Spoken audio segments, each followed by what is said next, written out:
5 things that all Americans must know about money. It's Brian Preston, the money guy. Brian, I think some of the best content, some of the best topics that we come up with just kind of come out of nowhere. And there was something that was kind of going on in your life, and you came and you told the team, and it was like, it really did kind of like it was Christmas morning, because you were like, guys, you won't believe this. Listen to this conversation that I just got to have a few days ago. So here's the cool thing. We live in Franklin, Tennessee, which is right below Nashville. And part of the curriculum for high school kids is personal finance. So my daughter is doing it through virtual learning this summer. It's like a summer class that she's taking to work towards graduation. So when you hear personal finance, this is like an answered prayer in the fact that if you, I talk about this stuff all the time, but I know now it's not just going to come from mom and dad having discussions. There's actually going to be structure here. Sure. So my poor daughter, she keeps bringing me concepts, and we keep talking about things.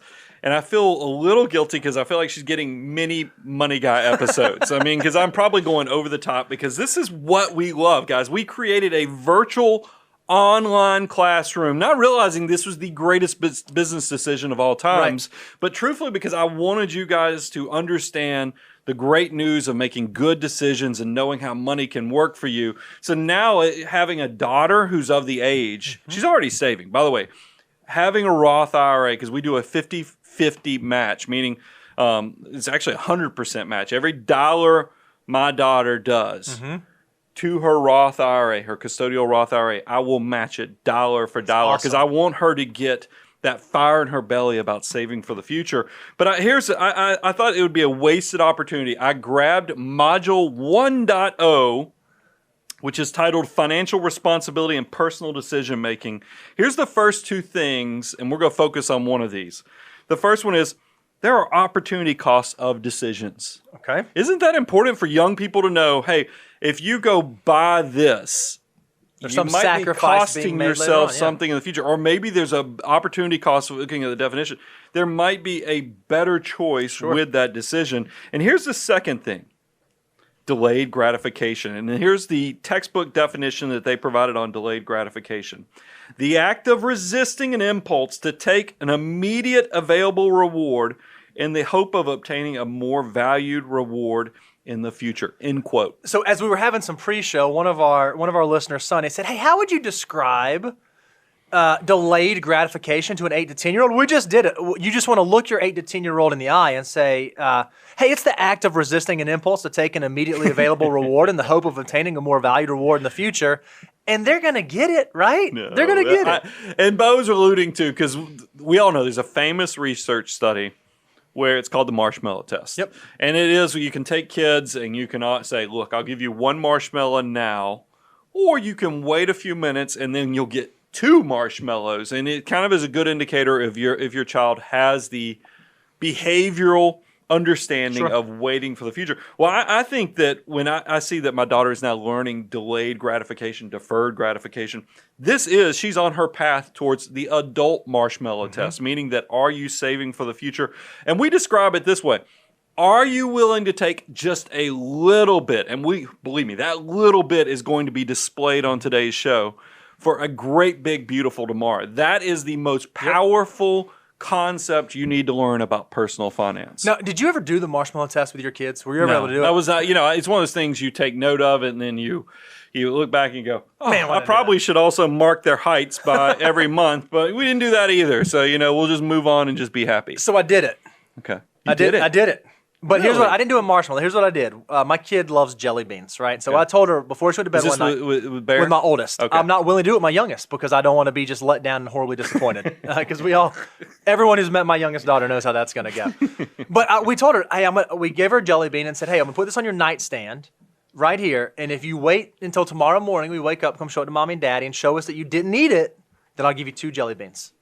Sure enough, she woke me up in the morning and said, Daddy, Daddy, Daddy, Daddy. Show me the jelly bean, and got 2. So I was like, yes.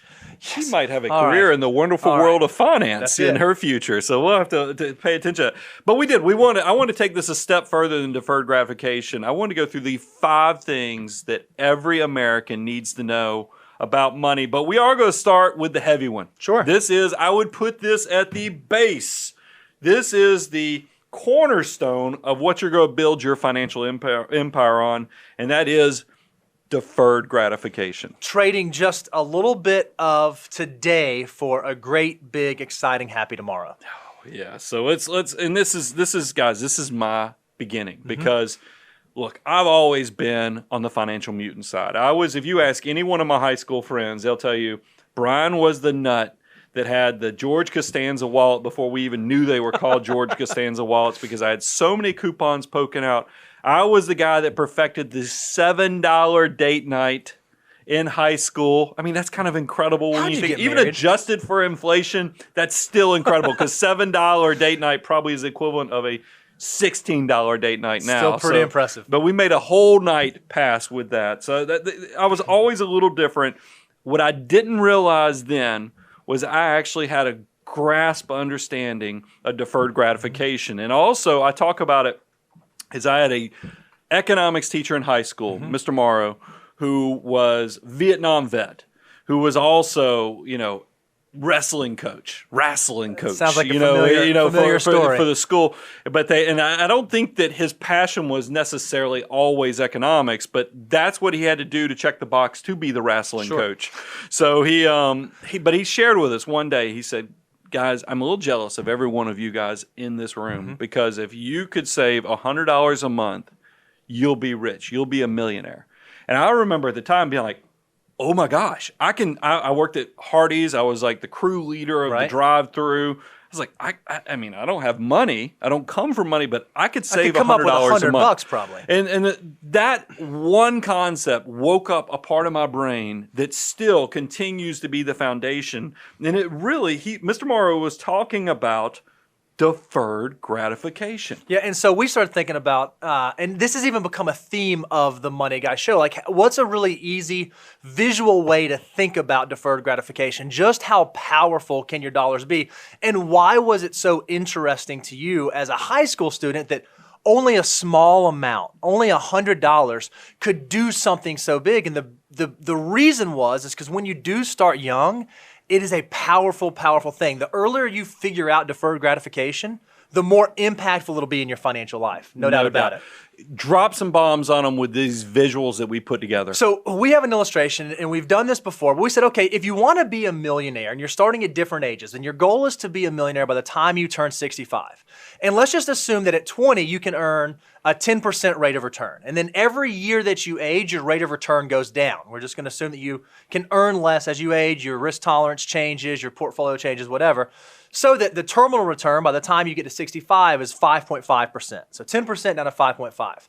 Well, if you're a 20-year-old, it actually takes less than $100 if you're 20. So for a high school kid, it took much less. $95 a month will get you to $1 million by the time you turn 65.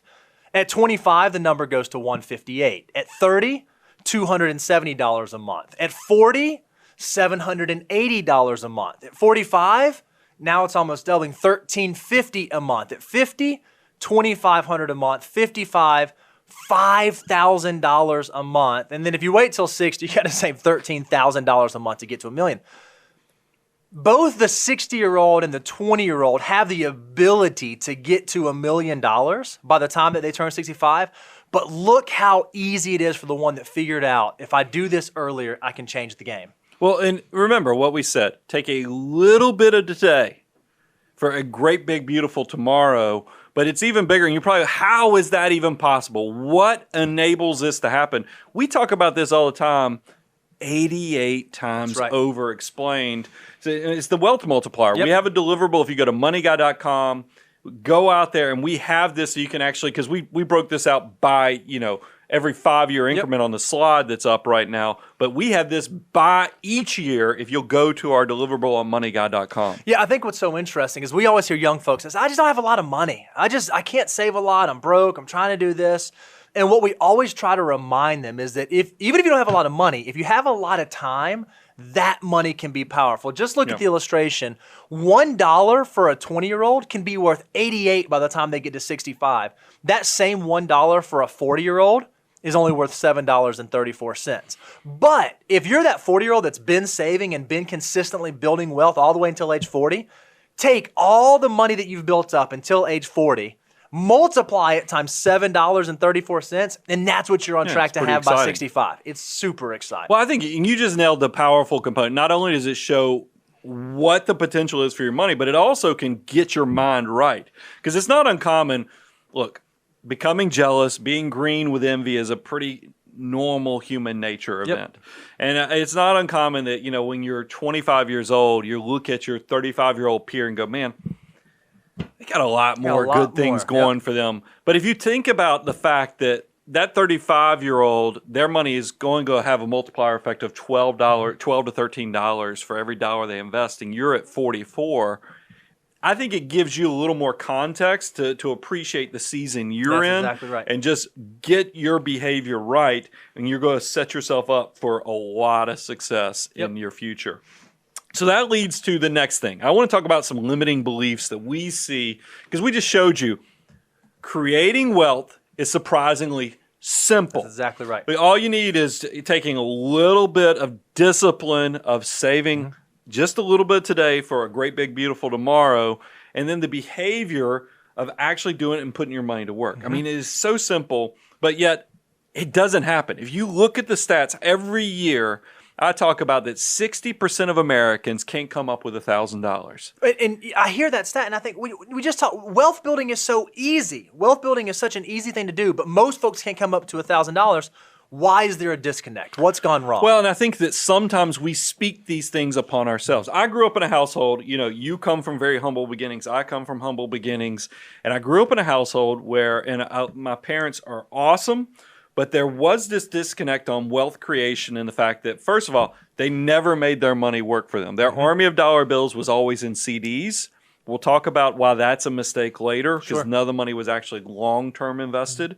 But the other thing is, I think they thought the system was completely wired against them. They always told me that wealthy people cheated on their taxes, and and they didn't pay any taxes. Which, by the way, as soon as I 16 years of tax prep here, wealthy people pay a lot of taxes. I'm just going to tell you now. There might be some doing specific things that there's loopholes, and other things, but lion's share. I haven't seen these big vats of opportunity to skip out on taxes. So a lot of I've realized is a lot of the things we're told about wealth creation are kind of limiting beliefs that if you buy into it, you're going to hurt yourself. And I think that there's so much opportunity to take a step forward and bring this success for yourself. That's why I love education. I mean, that's why one of the things is education, knowledge is going to be the ladder that if you put it before you, you can crawl out of a lot of different scenarios. And that's what, let's kind of talk about this. We did, and I'm so excited. This is the first year we did it, and this is going to become an annual tradition. We did a Money Guy wealth survey. Because here's the thing. I love Millionaire Next Door. I love Chris Hogan's Everyday Millionaires. And I hear these guys, because Millionaire Next Door, Everyday Millionaires, they do these huge surveys, and I'm like, this is awesome. But the only problem is these things only happen every 10, 15, 20 years, that they get a book where they're doing these huge surveys. Every year, every day, we're working with successful people. Why don't we do an annual survey of our clients? Because they all have a lot in common.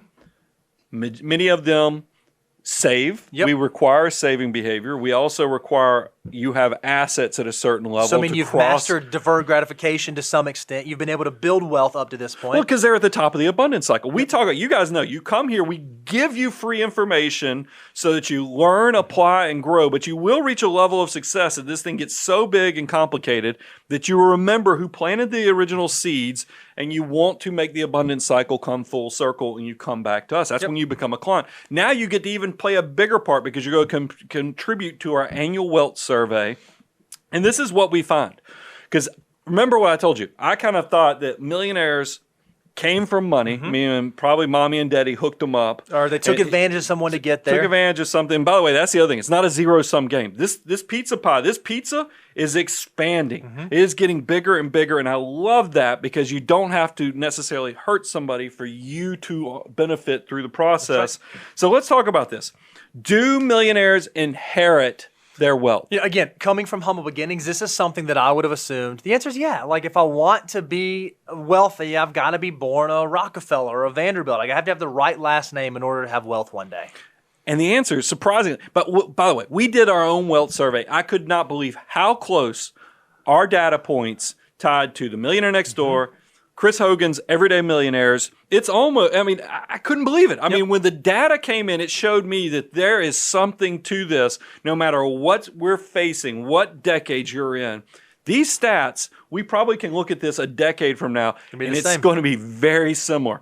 So here's what I found out.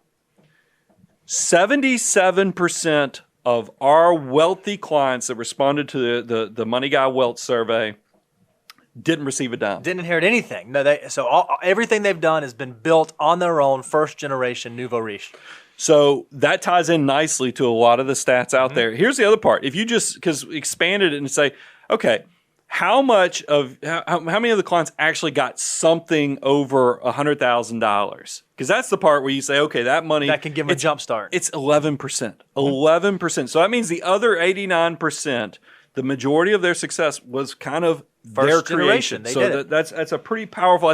Don't use that as a limiting belief. Use that as something that opens up your feeling that I can do this. Go empower yourself to make the best version of your potential. Love it. So next thing, because this is something I talk to people about all the time, because I just mentioned the word limiting beliefs.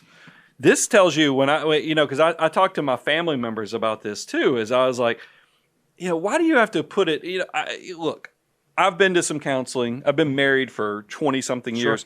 One of the first things they'll tell you if you ever go through counseling on relationships or anything is, what's that inner voice telling you? What is your inner voice kind of whispering in your ear as to what's going on in your life? And if it's negative, it's kind of a self-fulfilling prophecy. But if you can flip the script and turn that voice in your head into an optimistic, glass half full instead of glass half empty, it's going to open up a lot more opportunities. So that leads itself to the question of, are our clients that filled out the Money Guy Wealth Survey, are they optimists or would they consider themselves pessimists? And what we found was 81% of the respondents said they were optimists. Now, I think it's so beautiful because Dave talks about this all the time. He says, when it comes to personal finance, 20% of it is the mathematics and figuring stuff out. But 80% of personal finance is behavior. And one of the things that drives our behavior most often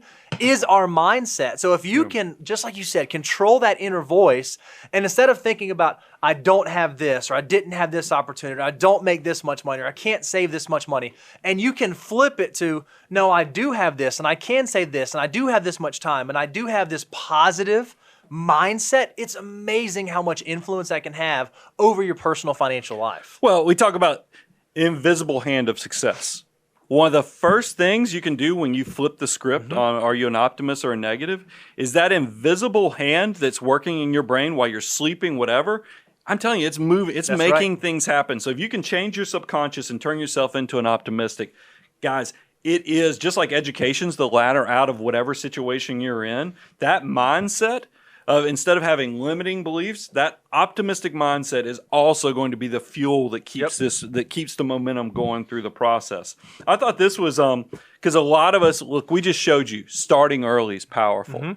But does that mean that's the only way forward? And we were surprisingly found out, no, it's okay. Yes, we want you to have a head start on saving, but that doesn't mean that's the only way to create success. So what did we find from our wealth survey, Bo? So we asked, okay, when did you get serious about personal finance? When was it that you thought personal finance is something that I should prioritize? And what we found was about 37% of the respondents said they figured it out between ages 18 to 24. So they came out of college, came out of school, and got busy right away. Another 37% said that they figured it out between, am I reading that right? It's 40%. I did it backwards. 40%. 37%, 18, 24, 40%. 40%, 25 to 34, and then 23%. So still, even a decent chunk figured it out after age 35. What this shows us is that the ones who master deferred gratification early, yeah, you set yourself up for success. But even if you are someone and you just stumbled onto the Money Guy and you're 35, 40, 45 years old, that's okay. Yeah. We always tell people, again, when they find out we're financial advisors, they say, all right, well, when's the best time to start investing? Or what should I invest in? We always say the same thing. The best time to start investing was always yesterday which makes today the second best time to start investing because time is your most valuable resource. I love it. Just great cross section here. Get out there. There's never a bad time to start. And I just, because I want people to know, just like you have diversification of your assets, there's diversifications on ways to creating success. But that does lead to my next point, and this is something I thought was very valuable. Now, this is one of those things because I've read Everyday Millionaire, so I told you I'm fans of the Millionaire Next Door. Chris Hogan in his book, I thought this was so powerful because we all have this, well, where does it come from? The media, the press, the lifestyles of the rich and famous, MTV Cribs. I know some of these things are ages, but there's even more when you watch videos on Vivo and other things like that. We get this false sense because you find out somebody invented YouTube or something and they became a billionaire within 2 years of starting their company. We get this false sense that wealth creation can have shortcuts. Yeah. I think that I want you to be excited about that you can create opportunity, but the reality is that we're running marathons. We're not running 5Ks. And what I don't want you as a young person or even a person in your 30s or 40s who's starting out, if you are running a marathon, but you actually are thinking in your mind that you're running a 5K, you're going to get to 3.1 miles and you're going to start celebrating like you won the race when you're just out of the blocks. I mean, you haven't even really started this thing. But if you have a false narrative because the consumerism and the people who are doing the advertisements are telling you this, you are going to screw up things royally. Right. So it's important to know what does typical success look like. And Chris Hogan details that. This came from the Ramsey Solutions did a huge, I think it was the largest in history, survey of millionaires. And they called it the National Study of Millionaires. So I thought that was, by the way, Jinx, you owe me a Coke, because that was very in tune there. But it's this is powerful. The typical millionaire, it took them 28 years. No shortcuts about that. It's not having financial abundance and be successful. It's not a get rich quick scheme. It's not something that, I need to go start day trading and figure out how to go buy the stock before it goes up 3,000. That's not. It takes time. It's and the other part, I thought, look at the average age there, 49. That might not be as sexy as a 28-year-old that becomes a Kendall Jenner or whatever who you see on Instagram. But that's kind of reality. And you know where a lot of these people got their success? Their 401k. So I mean, it's important for you to have the right visual of your head of what the goal is, so that you don't get distracted by all the things that are going to come your way. Because wealth creation is surprisingly simple, but there's a gazillion. It doesn't mean it's easy because there's so many distractions. There's so many consumerisms. There's so many limiting beliefs that if you're not careful, it will mess you up. So the thing you have to ask yourself is, what do I believe about money? Where do those beliefs come from? And then once you kind of figure that out, go see, okay, is that founded? Do I have to, in order to be wealthy, do I have to go become a real estate tycoon? In order to be wealthy, do I have to be the CEO of a major corporation? In order to be wealthy, do I have to do any of these things? Most likely the answer is no. And once you figure that out and you figure out that it's really about just consistency over time, it is absolutely liberating. So we've I've done the motivation. That was kind of step one, talking about the behavioral side of deferred gratification. Number 2 was all the limiting beliefs that's getting thrown at us every day. Number 3 should be how. You guys you're motivated, you're ready to move forward. How do I do this now? And that's where we came up with number 3 on the 5 things I wish Americans knew is managing money isn't hard. And we wanted to give you the 3 things. And those 3 overviews is master the basics, know where the landmines are, and then number 3, recognize that there are unknowns that you can prepare for. Now let's actually get into these things you guys know the how. So first, mastering the basics. The first thing, the building block, I've already talked about the cornerstone was that deferred gratification element, but how do you get to that? You've got to have, what that whole concept is you have to create some margin. You have to create some, live on less than you make. You need to take whatever your income is, live on less than that, so you have the margin to actually create success. Yep, love it.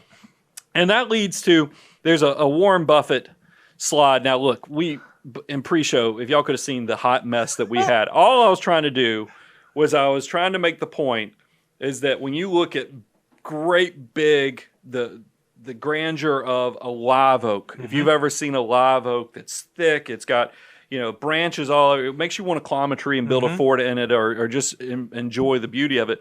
And I think there's no coincidence. A majority of the financial firms out there they have some sort of tree, illustration, and what's so wild about it is that a tree comes from a tiny sapling. I mean, it is so tiny when it comes out of the ground, and it takes time. Yep. But over time, if you watch this simple little sapling turn into this huge tree, Warren Buffett has a great quote that kind of explains that.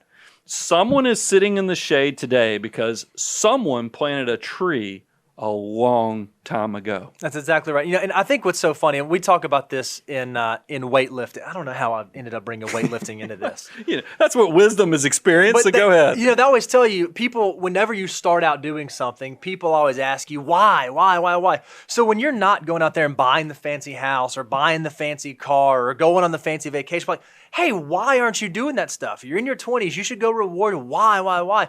Well, then you get into your 40s and your 50s and your 60s, and you do have success, you have abundance. The question shifts from why to how. Yeah. And this is it. You recognize that all it took was a little bit of energy early on to create the oak that is your financial circumstance now. And look, I know it's hard. We live in a consumer society, and I've probably talked about it in the last 3 shows, because when you showed me that clip, it really had a profound impact on me. It's because it's a perfect illustration. Will Smith talks about building a wall with his brother as a kid, and he was not focusing on what the wall would look like at the end. He was just laying down each brick as well as he possibly could through the process. And that's kind of what wealth creation is. And I want you to know there is a process. Think about this.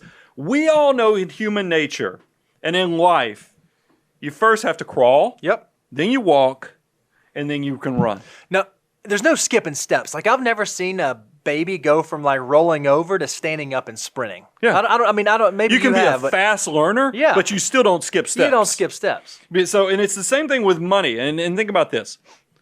Just like you have crawl, you should have track. Yep. Do you know where every dollar of that you make is actually going? And here's what I love about this.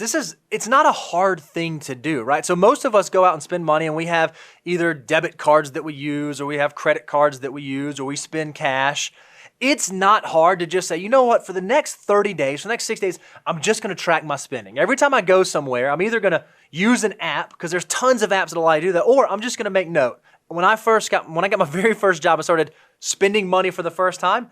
I saved every single receipt, which sounds a little crazy now. And I put it in a spreadsheet because I just wanted to know, hey, where's my money going? That's how I had to figure it out. I wasn't innately born with the ability to know where money goes. I had to be tracking early on. Yeah, I mean, I think it's a common sense thing. If you think about it, break it down to basics. How can you know if you have margin? How can you know if you have excess to create wealth if you're not actually doing the data gathering to know what you have coming in and what you have going out?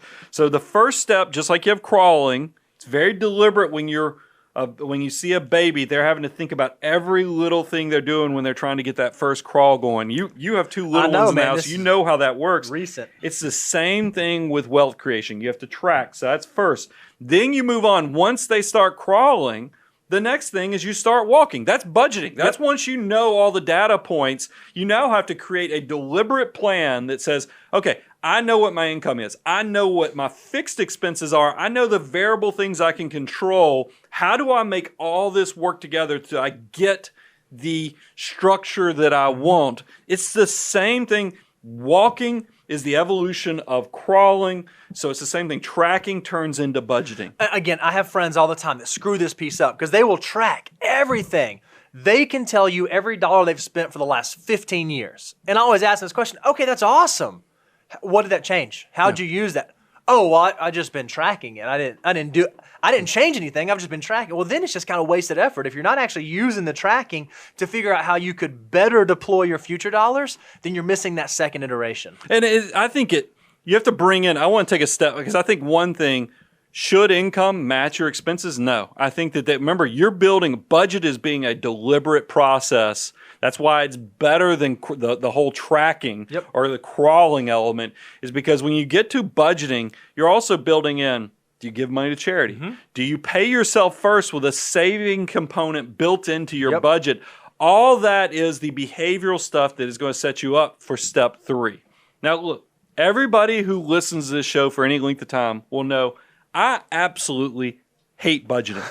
I can't. I despise it. You're like, wait a minute. You just told me I have to track. You told me then I have to evolve from tracking to budgeting to get to this step 3. Then how can you come back and tell me after all that you hate budgeting stinks? It's kind of like weight training. It's all these things you're working on. Whoa, I feel attacked real quick. I mean, weight training golf swings, bicycle riding, all the things that you take for granted later started with a process in the beginning that was harder.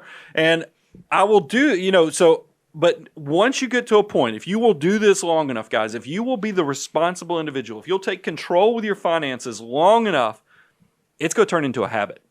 Once it turns into a habit because you paid yourself first, you've created, automated systems, and we talk about it all the time, forced scarcity. Every time I get a pay raise, every time my income goes up, I'm creating forced scarcity so that abundance just doesn't flow in and flow out and no benefit comes from it. I create automatic structures so I no longer have to do the simplistic things of the tracking, the budgeting, because it's already, I have financial muscle memory to do all the right steps.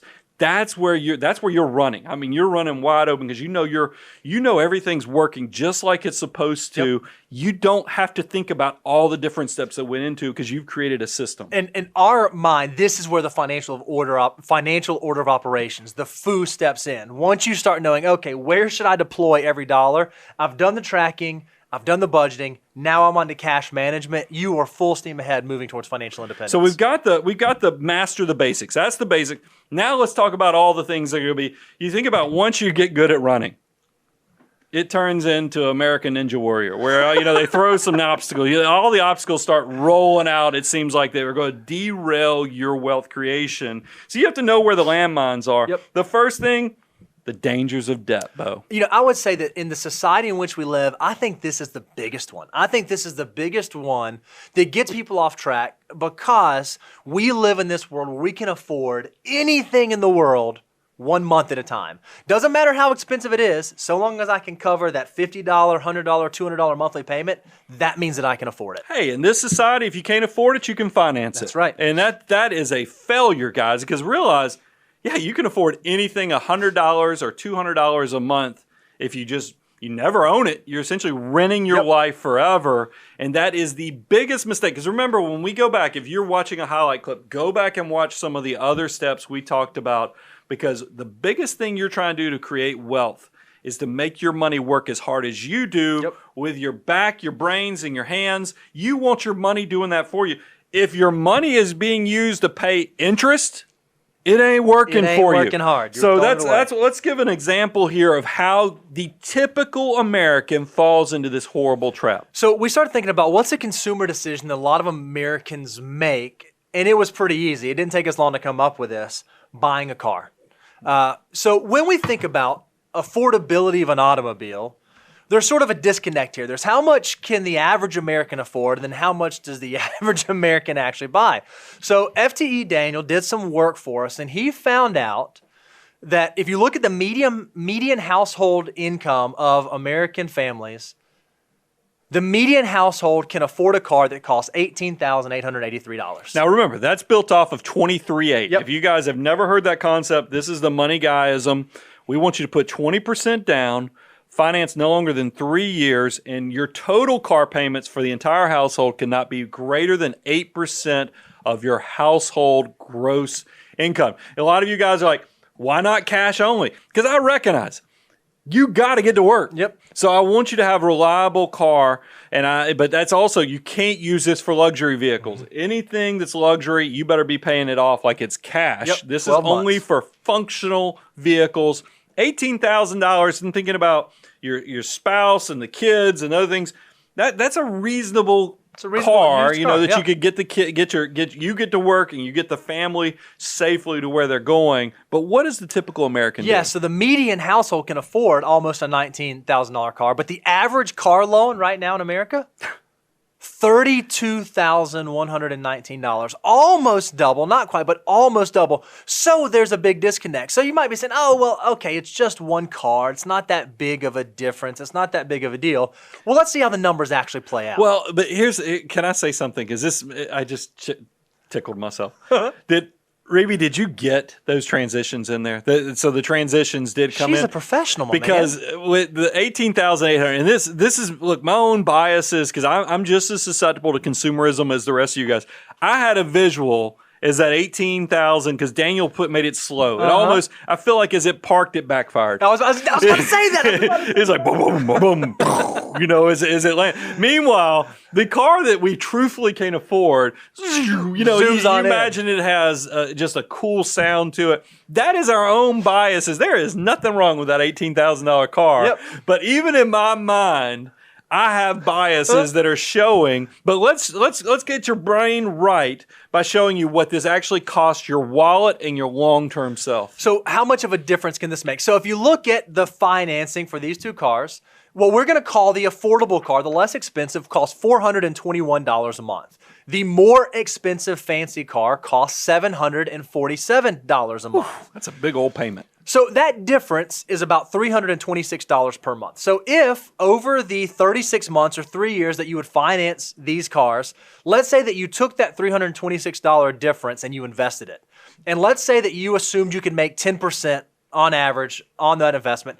By the end of 3 years, you would have $13,734. So not only would you have a paid for car, you'd have an additional $14,000 that you could use for the future. By the way, FTE Daniel created these slides, and he totally okey-doked me in the pre-show planning. Because I saw this, I was like, Daniel, that's great, but 14 grand ain't gonna motivate anybody. and Daniel said, but wait, there's more. You can tell he's totally been hanging out with us for a long time. So both show him, because we talk about this, deferred gratification. Yep. The big live oak that we're building of wealth creation starts with a tiny sapling. What does this $13,734 have the potential to become? So if you let that $13,734 work for you for the rest of your working career, so this goes out to 40 years total that we're looking here, by age 65, you would have $547,000 saved for retirement. In total, all that you put in the pot, all you contributed was $11,700, and that turns into $547,000. So the question you have to immediately ask yourself is, was that fancy car that I bought in my 20s, was that 2005 Acura TL worth $500,000 of retirement dollars? The thing, and this just hit me too, is I always think about what could money generate for you in the future. Because it's like whenever you're playing any of those online games, the secret to those utopian type games, Mob Wars or I can't remember what the Farmville is, that you need to get enough stuff working for you as soon as possible so the money just starts rolling in. That $547,000, a safe withdrawal rate, that could easily be between $20,000 to $30,000 a year in retirement. So this is one of those decisions that if you screwed it up, it haunts you on what it could have been. That would buy you one of those affordable cars every year in retirement. So it blows my mind. So understand the power of getting to know where you are. So that's number 2, is know where the traps are. Number 3 is recognize that there are unknowns, but you can prepare for them. Yep. Look, when we talk about financial order of operations, I think people get a little frustrated because they all want to do the sexy stuff. We all want to create wealth. So you get excited and you realize $100 a month is going to make me a millionaire. Well, if that's good, let's start doing $1,000 a month as fast as we possibly can.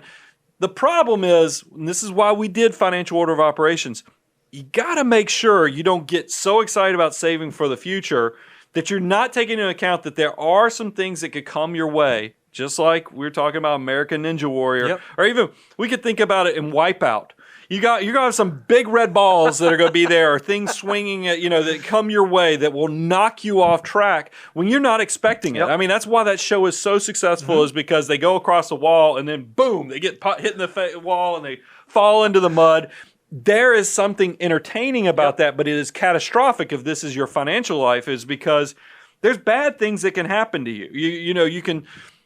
People unfortunately get sick. Sure. People unfortunately, we don't even have to be as dark as that. They We have can a say storm that comes. a and storm causes comes damage. and blows off the shutters, or lightning strikes and blows up, a lot of stuff in your house, that like an rush air hour conditioning fender unit. bender. Your car radiator quits working. I mean, there's all kind of things. So we wanted to create, what are some checklists that you can do to make sure that you account for the risk or the things that can derail your wealth building process. Sure. So we thought, okay, just sort of a 5-step checklist.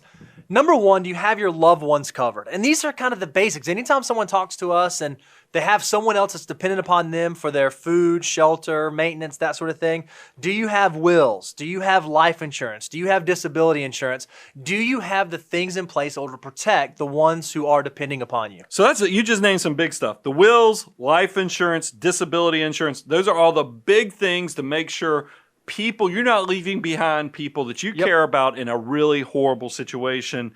Bo, next, number 2, health is nurtured. That's just so funny to use the word nurtured. Well, I thought it was. Nurtured. The reason I use the word nurtured, is because I think it is something. When I hear the word nurtured, I think about something you have to love on. You have to take. You don't take it for granted because. And look, maybe it's because I'm in my 40s. Sure. I mean, and then we went through this whole pandemic cycle where I was locked in the house for 2.5 months and didn't get to work. Guys. You get to a certain age, it starts falling apart. I'm just going to tell you, because you choose how you want to ache, or your body will just ache naturally for you. Because you think I'm trying to be funny. I played basketball in high school. I have some ankle things that I struggle with. I mean, I have some ankle issues. When I'm working out and when I'm exercising, they go away. They magically go away. And I can't figure out if that's because I'm sore so many other places that my body's like, well, we're not going to bother him with that ankle stuff right now. When I quit working out, I don't know, it's been years.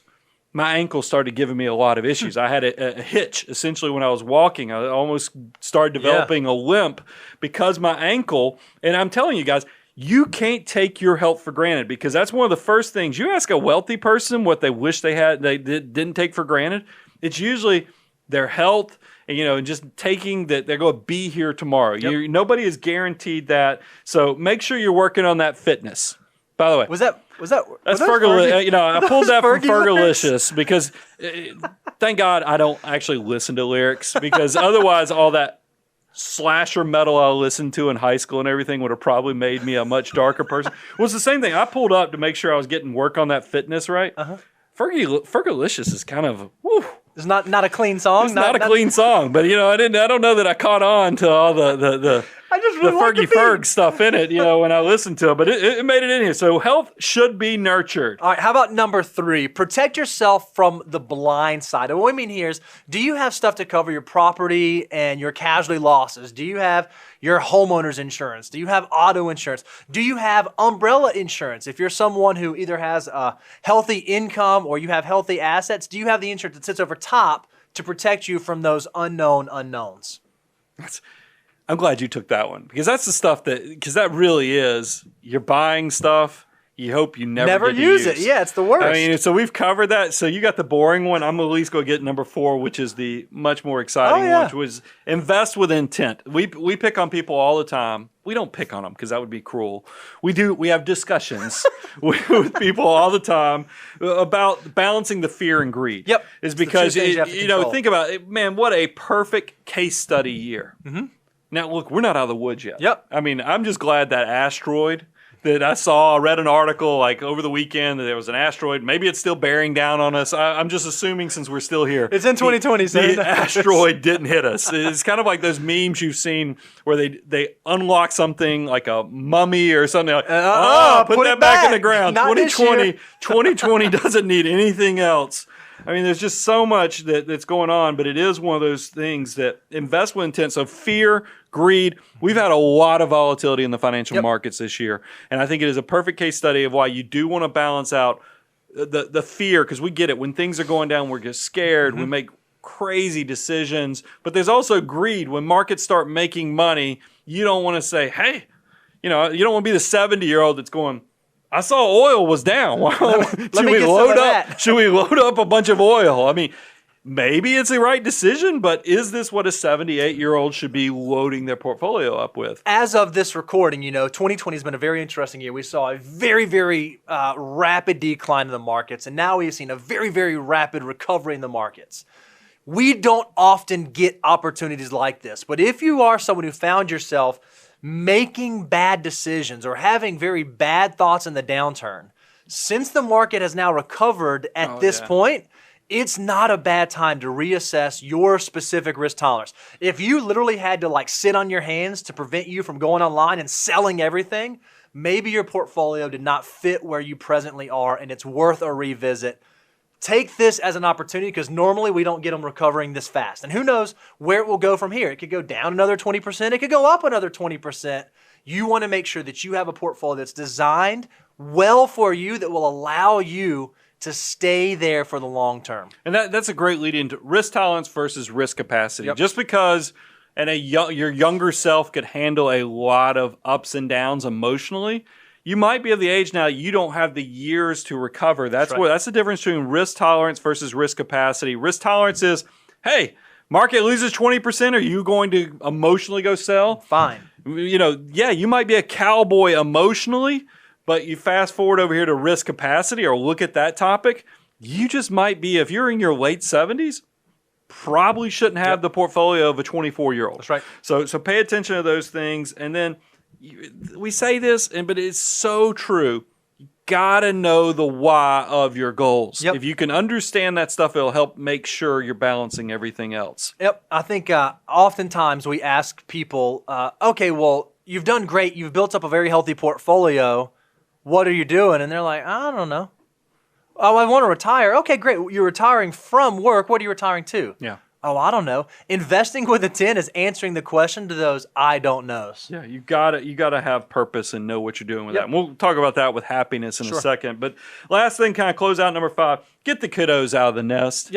I mean, Millionaire Next Door talks about economic outpatient care. We see this with adult children that you struggle to get out. Now, look, there's reasons, but I've been talking to a lot of our clients who have adult children, and I've been scaring the heck out of the kiddos by showing them that New York Times headline that says, "My retirement plan is you." Is living with you. Is living with you. I mean, it is a horrifying thing, but it is one of those things where I want you to work on having a healthy relationship. Start having those discussions now with your children as they're getting older. Help them. That's why I like the dollar for dollar matching to get your kids saving for themselves. If you can jumpstart those habits early, you probably run a much higher propensity that they're going to be successful in their own right. Love it. So let's transition number 4.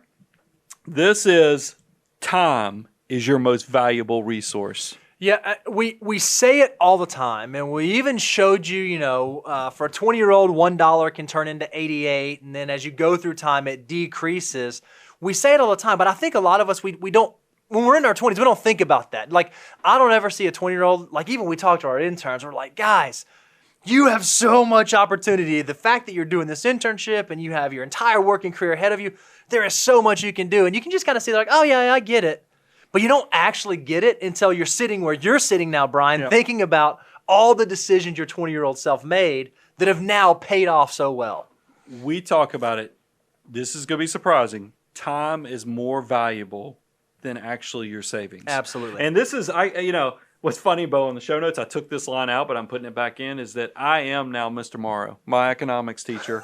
And the fact that I can see his mindset when he probably looked at us and he says, I'm jealous of you guys because all you have to do is save $100 a month and you'll be rich, because that means Mr. Morrow.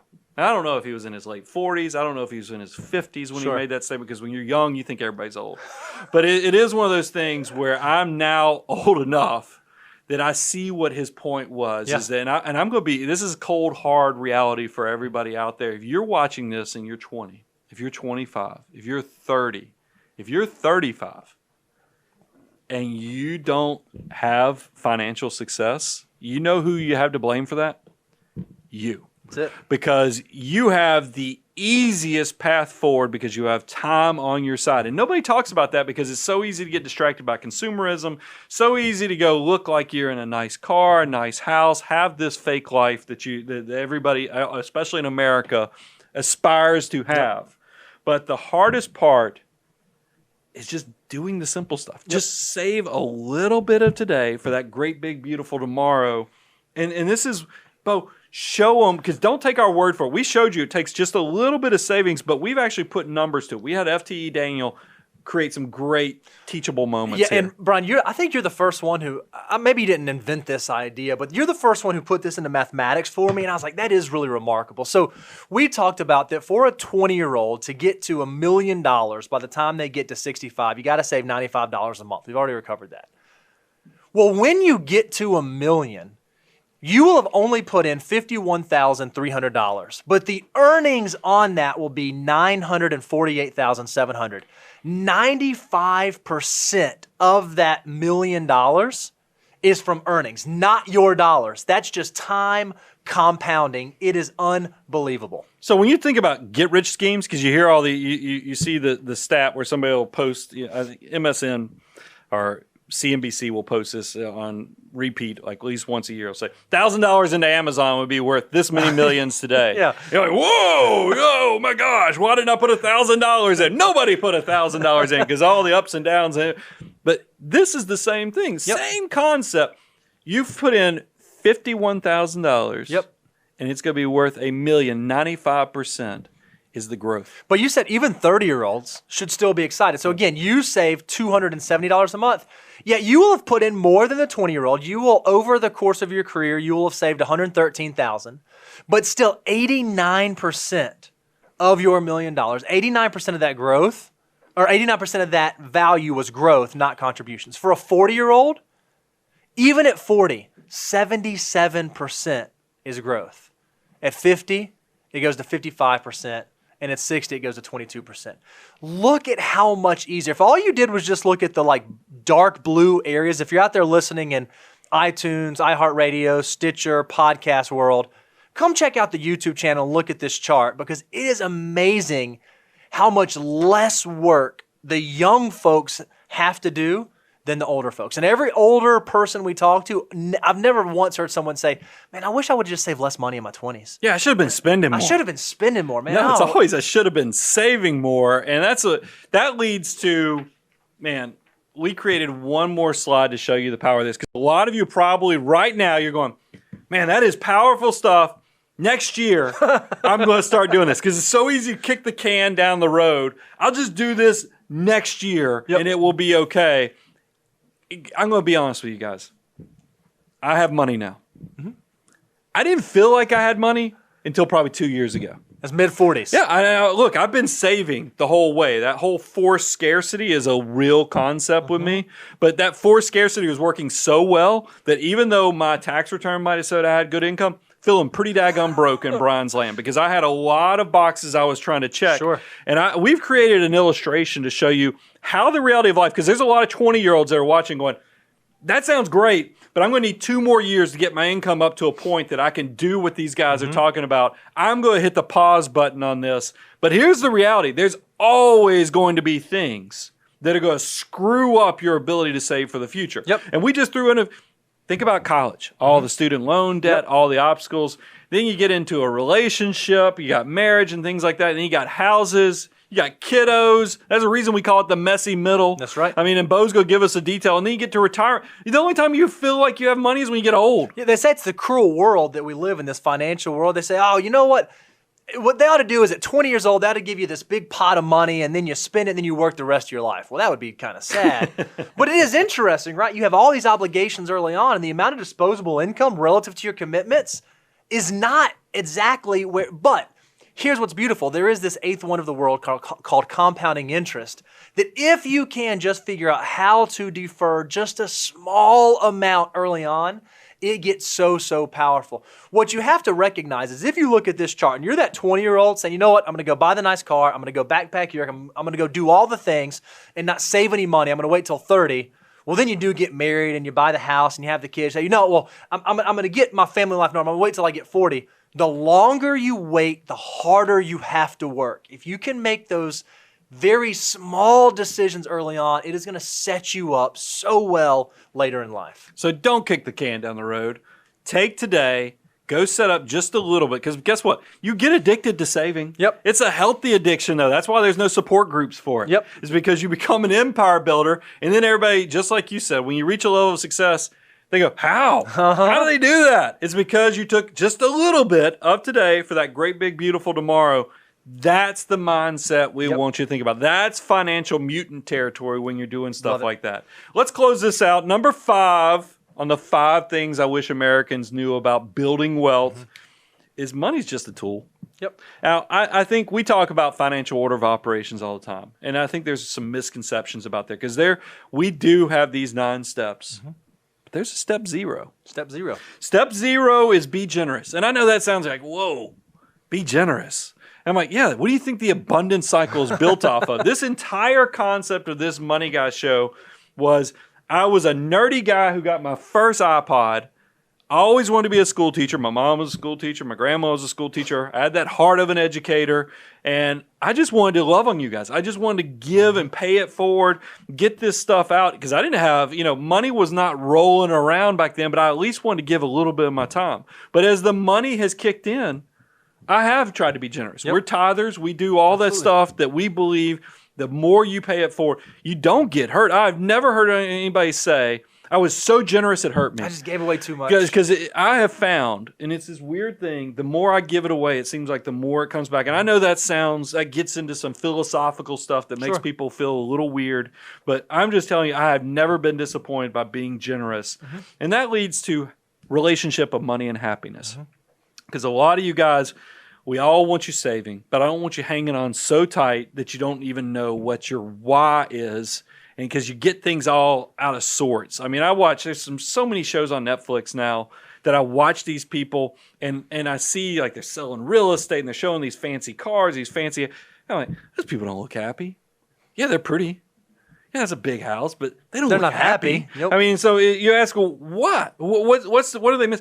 It's the why. Yep. They're missing the why is what they're doing. They're trying to fill some big hole inside of them with something that's insatiable. And but then you'll go do a Google search. You say, how much money is required to be happy? And you'll find the same answer, a gazillion different links to $75,000. You're like, what is $75,000? But what is $75,000? The reason that $75,000 is the income for happiness is where the basics are covered. It's where you have food and you have shelter and you have some of the necessities of life.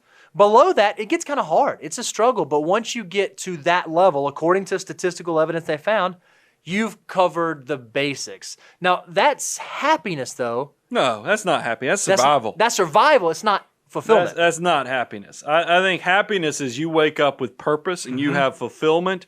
That's what I think. Sometimes money is a side effect to doing what brings you fulfillment. That's exactly right. I mean, that's what's happened in my life, and that's what. And look, a lot of us are pursuing happiness. We know that this is something because there's so many unhappy people in the world. You're trying to figure out how do you get more happiness. You got to focus on what your why is. What are you put on this planet to do? And then you also need to think about the things you can control. There's so many things going on right now that you could, I mean, literally. The world is out of control right now, it feels like sometimes. I've had some moments where you if you're not careful, you can reflect until you're in tears to the point, because there's some just sad stuff going on right now. I mean, it's just emotional, and then you cross anniversaries in your own life where you've had losses, and you're like, man, you can start really getting pretty negative with this thing. But then you go, wait a minute, what can I control? What can I personally control so I can be something that's positive going forward? And there's research on this, guys. We didn't come up with this. Yep. Here's the biggest things that will lead you towards fulfillment. It will lead you towards the why and lead you to true happiness. Not survival, but happiness. And here's number 1. Faith. When you hear faith, people get, here he goes. Remember, we don't try to alienate people here. But I do think there is something about thinking of things that are bigger than you. Absolutely. I mean, you definitely got to get outside of yourself. Number 2, family. You know what's always in happiness discussions? how strong are your relationships with people you care about? Because you can have all this success, but if you're not actually enjoying, having somebody to share discussions with, there really is something about having friends and family nearby. Number 3, community. I mean, guys, man, does the world need community right now? Absolutely. I mean, talking about being charitable to others. And then, of course, we put this as number 4, and this is what the research says, work. Are you waking up and feeling like every day when you get out of bed, you're doing your own little part to making the world a better place? Yep. I feel like we are blessed, Bo, because we do wake up, and on Tuesday, like Mondays, I have a hard time sleeping because I know the stress, I know the pressure of we have all these thousands of people every week that are showing up to listen to us, but I love it. It's fun. I absolutely love it. I am doing exactly what I was put on this earth, on this earth to do. It is beyond the $75,000 a year. And look, here's the thing. We only get one crack at this life. We only get so many years here on this planet. You might as well not waste them doing things that aren't fulfilling, that don't give you passion, that you're not excited about. That doesn't mean that you have to go do something incredible and world changer. You might just be a basket weaver. But if you really love weaving baskets and you do it with passion, you do it with excellence, financial success, fulfillment, it will find you. That's the way that it works. But it's just a matter of you having, again, that positive mindset and taking the small steps to move in that direction. I mean, so much in this show. I mean, I felt like we got analytics in there. We got the squishy stuff. We got the purpose. So, I mean, if you can understand your why, guys, this is the abundance cycle. We have a blast doing this show. We've been doing it since 2006. I'm just so thankful. I get emotional thinking about how happy I am that I even have a group of people like you. I think in this crazy world we're in now, I think you probably would do some good. I appreciate. I thank you guys. I love that you let me be your nerdy friend that comes in and shares these financial basics with you. And we have a lot of stuff in store. We're going to keep this abundance cycle is about to expand, guys. We have even more things we're working. We have a team. I mean, Bo, what's crazy is like we're recording another show this afternoon. It's a very popular, it's a concept that we came up with a while back, very popular on YouTube. And then when we were looking at it, we were like, why are there no slides? It's because we didn't have FTE we Daniel didn't have when we FTED did this. back then. We didn't have Reby working for us. I get so excited that our tribe here is growing. The money guy, we are. I think that it's the abundance cycle in our own way too, and the way this keeps expanding. So go if you want to know what you can do, go to moneyguy.com. Go look at all our resource page. Yeah, if you haven't, can I tell them what it is, Reby? Because we got the new one. We have a brand new resource coming out. It's going to be available on refinancing. If you're someone who's thinking about refinancing, how do I think about it? What do I need to think about? What's the math that I do? It is in the very final stages of being finalized. It's going to be available out there. The only way you're going to know when it's released is if you go out to the website, give us your email address, stay plugged in with us, go check out all of our other resources. If you like some of the money multiplier stuff we shared, some of the 88 times over, it's all out there. If there are folks in your life that are in their 20s and 30s that need to know these things, go out there, grab the deliverable, send it to them, say, oh my gosh, you got to check this out. It'll change your life. And then last, abundance cycle. We work with clients in 41 states now. That was not why this show started, but man, you guys have loved on us it's a growing enterprise. I love the team. I mean, because I was doing some analysis for this entrepreneur group that we're a member of, and I looked at the growth of our employees and seeing how many team members we have. Guys, business owners do love, at least I know this business owner loves his people. And Absolutely. You guys, the abundance cycle is also allowing us to change our employees' lives too. And just thank you. So if you've ever wondered, what is this like? Go to aboundwealth.com, go to moneyguy.com. We have a contact us page. We'd love to bring you into the family as well. But thank you. And guys, keep tuning in. We're going to keep growing. We're going to keep doing what we love. And I think that purpose, that why is going to continue to bring fulfillment to you as well. Thank you so much. Money Guy team out.